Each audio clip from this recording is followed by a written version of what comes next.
The next day was the weekend. Jacob dragged Charlie along and they drove to the vintage market early in the morning. Jacob was full of energy. He waved to Charlie as he got out of the car. "Come on," he said. "I'm going to show you how to find a real bargain." With that, he strode into the vintage market. Charlie had to hurry to keep up, looking around as he walked. On weekends, the vintage market was much more crowded than usual. The antique shops on both sides were packed tightly together, and the vendors setting up stalls were so numerous that they blocked the whole street. There were also many vendors who just spread a plastic sheet on the ground, piled high with various antiques and artifacts, trying to attract customers. Charlie glanced around casually and saw almost nothing authentic. It was all junk, used by shady vendors to rip off clueless people and tourists. A lot of the tourists who bought the fakes were completely clueless, holding their imitations and grinning, thinking they'd gotten a great deal. "Right here!" Jacob stopped in front of a simple stall, unable to hide his excitement. A few tourists were standing by the stall, looking through the items. Jacob rushed into the crowd, afraid of missing out. Charlie took a look. The stall was just a piece of wax paper spread on the ground, with dozens of mud-stained, so-called antiques on it. Things like a racehorse figurine, presidential medallions, brass goblets, red coral bracelets, and some yellowed artistic penmanship and paintings. It was a dazzling display, but one casual look told Charlie that it was all fake. The stall owner was a thin, dark-skinned man wearing denim. His hair was greasy and a mess. He had a simple, honest-looking face and appeared a bit slow. "Look at this," Jacob called to Charlie. He pointed to a colorful, wide-mouthed bottle and said in a low, "This is the bottle that goes with the 2 cups I bought. If I get this, I'll have the whole set, and the price will double." Charlie glanced at the bottle, picked it up, and looked at the owner. "How much is it?" The owner's eyes went wide, and he said, "My dad said at least 20,000, not a cent less." When Jacob heard this, he almost laughed. He quickly whispered to Charlie, "This guy has no idea what he's got. Let's buy it fast before someone else snags it." After saying that, he rushed to pay. Just then, Charlie quickly grabbed his hand and smiled. "Dad, this thing isn't worth 20,000. Let's not buy it." "What?" Jacob was stunned. "Then how much do you think it's worth?" Charlie held up his hand in front of the owner. "This much." 5,000? The owner asked, staring. Charlie shook his head. "No, 50. The owner stared at Charlie for a few seconds like he was from another planet, then suddenly shouted, "Do you even know what you're looking at? This is a real antique from my grandfather. It's a genuine treasure. You city people are always trying to rip us off." Jacob got anxious and tugged on Charlie's arm. "Stop talking nonsense. You're going to ruin the deal." Charlie just smiled, picked up the bottle and turned it over. He scraped away some of the yellow mud on the bottom with his finger, pointed to a tiny slit, and said, "Dad, look at this." The slit was extremely small. If Charlie hadn't pointed it out, nobody would have ever noticed it. Inside the slit, a row of very small letters was visible. "Made in the United States." Jacob was stunned. His mouth fell open, and he couldn't react for a long time. Suddenly, he snapped out of it, his face turning red. He pointed at the owner and yelled, You're a cheat!" Charlie took the bottle, showed it to the owner, and said, "The manufacturer wouldn't dare to openly fake an antique. You put this label on here on purpose. You're pretty clever, knowing you could cover it up with mud. So let me ask you, $30. Will you sell it? This?" The owner was stunned for a second. Suddenly, the honest look vanished from his face, and he slapped his forehead with a grin. "Gentlemen, I was in a rush this morning, and I guess I grabbed the wrong bottle." "You grabbed the wrong one," Charlie smiled, picking up a muddy hip flask. He dug into the mud on the opening, held it up to the sun, and said seriously, "This one isn't wrong. It was made in Sioux City. On the hip flask, there was a row of small, transparent characters, made by Amish workshops. I can't read. Who knows what's written on it? The owner saw he wasn't making a sale.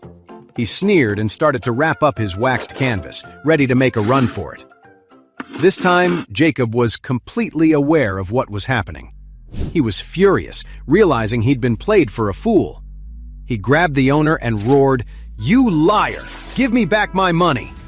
"What money? I've never seen you before." The owner struggled, and fake pennies and marble stallions kept falling out of the waxed canvas he was holding. One of the marble stallions hit the ground without breaking. It looked like it was made of hard plastic.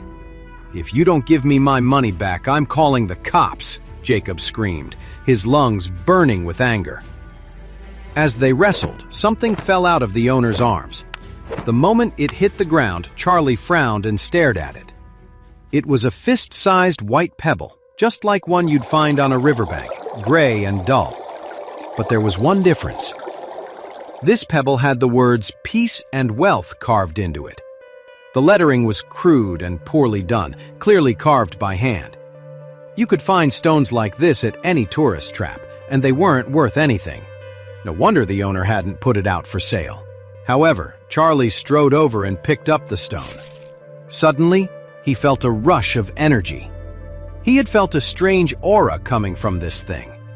It wasn't really an aura, but more like a kind of energy, a magnetic field, that was strongly pulling him in. Charlie knew this had to be the spiritual energy he'd read about in the mystic knowledge. Reiki was a mysterious, long-lost energy. It couldn't just transform a person's physical health. It could be cultivated to produce effects that seemed impossible to ordinary people. Charlie was thrilled. He calmly weighed the pebble in his hand and asked, "Is this yours?"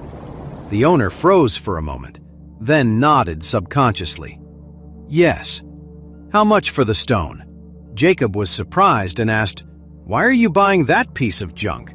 Don't you know this crook sells nothing but fakes?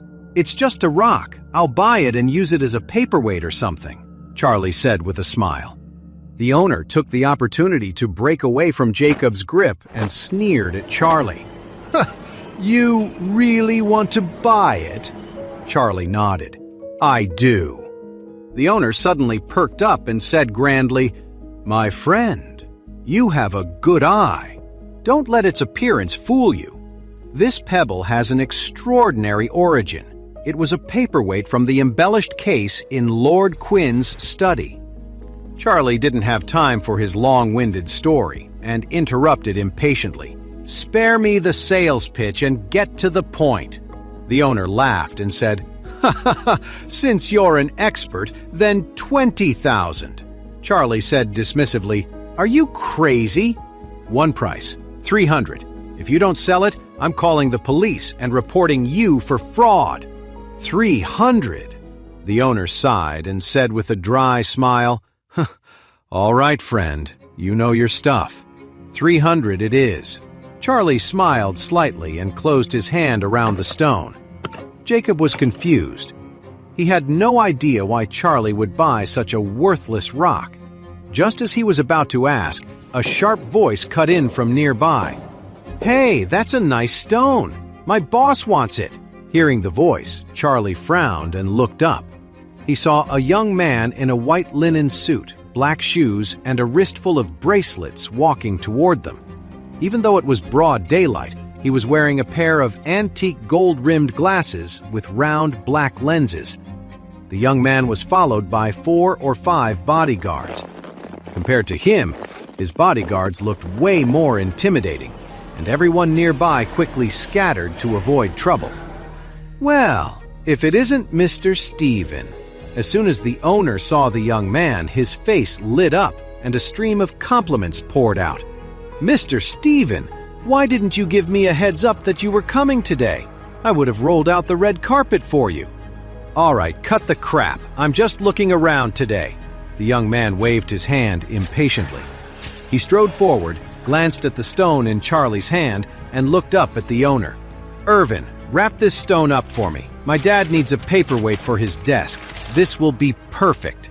The owner, Irvin Jones forced a smile and shot a pained look at Charlie before turning back to flatter Stephen. "Mr. Stephen, this is really awkward. This gentleman just bought the stone." "Honestly, it's nothing special. It's just a paperweight, that's it. I have much better items set aside just for you. Why bother with a worthless rock? Only the best is good enough for a man of your status." So the owner's name was Irvin Jones, and he clearly knew this young man. Charlie had to admit he was impressed with Irvin's sales pitch. The guy could talk his way out of anything. Irvin quickly pulled out a faux marble stallion, his words tumbling out. "Mr. Stephen, this was a favorite of a former First Lady. Look, the material is flawless, top quality. Let's not haggle. For you, Mr. Stephen, I'll give you the same price you paid for that ceramic cup yesterday. $9,000, and it's yours." Jacob was speechless. The same kind of fake ceramic cup he almost bought for $300, and this kid, Stephen, had actually paid $9,000 for one. "Cut the crap," Stephen said impatiently, kicking Irvin aside. He said arrogantly, "I want this stone. Give it to me. I'll give you $20,000 for it." When Irvin heard $20,000, his eyes lit up. He turned to Charlie and said, "Hey buddy, how about you let Mr. Stephen have it?" Charlie frowned and said coldly, "I already bought it, and I'm not interested in selling." "Who said anything about selling? You haven't paid yet, so it belongs to whoever pays first," Stephen shot back. Stephen said impatiently. He pulled a wallet from his jacket, yanked out a thick stack of bills, and slapped them against Irvin's chest. "Here's $20,000. Keep the rest. It's mine." Irvin's eyes lit up. He quickly gathered the cash and smiled at Charlie. "Hey buddy, I also have a beautiful crystal paperweight from a famous collection. It's much better than this one. Why don't you take that one instead?" Charlie just smiled. "Irvin, you don't need to try and pull one over on me, right? I bought this paperweight first, and I'm not interested in giving it to someone else." Seeing that Charlie wouldn't budge, Irvin was in a tough spot. After all, according to the rules of the antique business, the first person to claim an item gets it. If he broke that rule, word would spread, and he'd be run out of the vintage market. Irvin had no choice but to turn back to Stephen. He nodded and said, "Mr. Stephen, this paperweight is really nothing special. I have much better things back at my shop." Before he could finish, Stephen kicked him hard in the side and cursed. "Getting bold, are we? I've bought plenty from you. Now you're siding with some broke nobody over me?"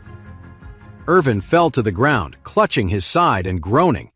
He complained, "Mr. Stephen, if he won't give it to me, there's nothing I can do."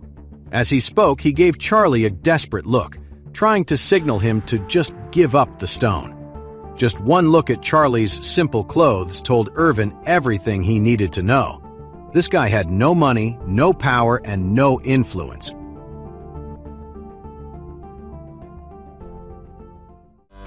Wait, that's not the end.